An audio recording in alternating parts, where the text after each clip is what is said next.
ఈ ప్రెస్ మీట్ని మొదలుపెట్టబోయే ముందు రాష్ట్ర ముఖ్యమంత్రి, ఉప ముఖ్యమంత్రి ఈ రెండు పార్టీలని శాసిస్తూ రాష్ట్రంలో పరిపాలనని కేంద్రం నుంచి మానిటర్ చేస్తున్నటువంటి భారతీయ జనతా పార్టీ అధికార ప్రతినిధిని ఈ ముగ్గురు పార్టీలు కలిసి ఉమ్మడిగా రిలీజ్ చేసినటువంటి మేనిఫెస్టోని మరొక్కసారి నేను మీడియా సాక్షిగా రాష్ట్ర ప్రజలకు చూపించే ప్రయత్నం చేస్తా. అయితే దీనిపైన చాలా తరో ఎక్సర్సైజ్ చేశాం.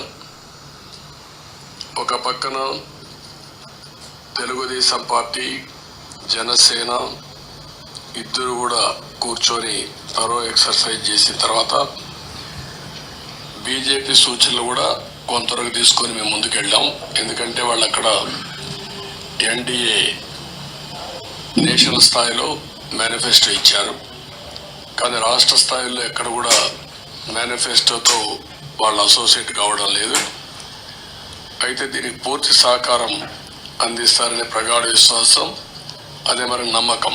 అందుకే వారు కూడా వ్యక్తిగతంగా వచ్చి ఎండార్ చేయడానికి వారు ముందుకు వచ్చారు. కాబట్టి కేంద్ర సహకారం మెండుగా ఉంటుంది, పూర్తిగా ఉంటుంది. అదేవిధంగా ఈ యొక్క మేనిఫెస్టోను అమలు చేసే బాధ్యత జనసేన, తెలుగుదేశం రెండు పార్టీలు తీసుకుంటాం. గౌరవ ముఖ్యమంత్రి చెప్పినటువంటి మాటలు వ్యక్తిగతంగా ఈ మేనిఫెస్టోని అమలు చేసేటువంటి బాధ్యత జనసేన, తెలుగుదేశం పార్టీ ఉమ్మడిగా తీసుకుంటున్న కారణంగా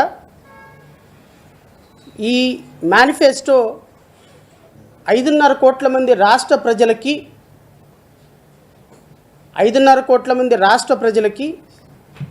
ఏ విధంగా అమలుపరుస్తున్నామని చెప్పాల్సినటువంటి బాధ్యత 10 నెలల తర్వాత గౌరవ ముఖ్యమంత్రి చంద్రబాబు నాయుడు, గౌరవ ఉప ముఖ్యమంత్రి పవన్ కళ్యాణ్కి ఉంది అని జై భీమ్రావ్ భారత్ పార్టీ భావిస్తుంది. అయితే మేనిఫెస్టో అంటే ఏంటి ఆ మేనిఫెస్టో? ఆ మేనిఫెస్టోలో చెప్పినటువంటి అంశాలు ఏంటి? మేనిఫెస్టోలో రాష్ట్ర ప్రజలకి చేసినటువంటి వాగ్దానాలు ఏంటి అనే దాని మీద నేను ఇంకొక సుదీర్ఘంగా చెప్పేటువంటి ప్రయత్నం చేస్తా. ఎందుకంటే పాపం తెలుగుదేశం పార్టీ ముఖ్యమంత్రి, కూటమి ముఖ్యమంత్రి చంద్రబాబు నాయుడు గారు చేసినటువంటి వాగ్దానాలను మర్చిపోవటంలో వరల్డ్ రికార్డు మరొకసారి తన రికార్డుని తనే బద్దలు కొట్టుకున్నారు.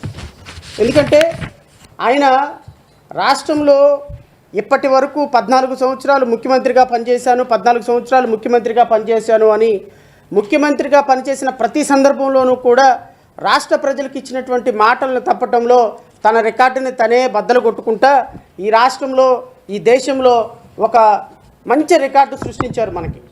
బహుశా చంద్రబాబు నాయుడు గారి పేరు మీద ఇంకో రికార్డు ఉంది. ఏంటి అంటే భారతదేశంలో ఉన్నటువంటి 29 రాష్ట్రాల్లో అండ్ కేంద్రపాలిత ప్రాంతాలతో సహా ప్రపంచంలోనే బహుశా ముఖ్యమంత్రి, భారతదేశం అనుకుందామండి, ప్రపంచంలో ముఖ్యమంత్రులు ఉండరు, కానీ భారతదేశంలో ఉన్నటువంటి అత్యంత సంపన్నమైనటువంటి ముఖ్యమంత్రుల్లో నెంబర్ 1 ముఖ్యమంత్రి మన ముఖ్యమంత్రి చంద్రబాబు నాయుడు గారు. సంపన్నమైనటువంటి ముఖ్యమంత్రి, ఇది అఫీషియల్గా ఆయన డిక్లేర్ చేసిన అసెట్స్ని చూసుకుంటే ఇంత సంపన్నమైనటువంటి ముఖ్యమంత్రి, వరల్డ్ రికార్డు సాధించిన ముఖ్యమంత్రి, ఇంకో వరల్డ్ రికార్డు కూడా ఉంది. ఏమంటే ఇచ్చిన హామీలని మర్చిపోవటంలో మరొక వరల్డ్ రికార్డు.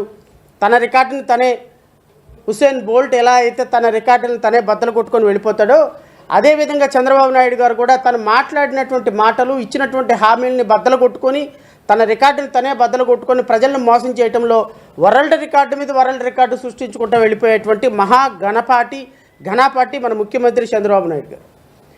ముఖ్యమంత్రి చంద్రబాబు నాయుడు గారు అగ్ని అయితే దానికి గాలి తోడైనట్టుగా గౌరవ ఉప ముఖ్యమంత్రి పవన్ కళ్యాణ్ ఆయన ఇంకో ఆయన జాయిన్ అయ్యాడు.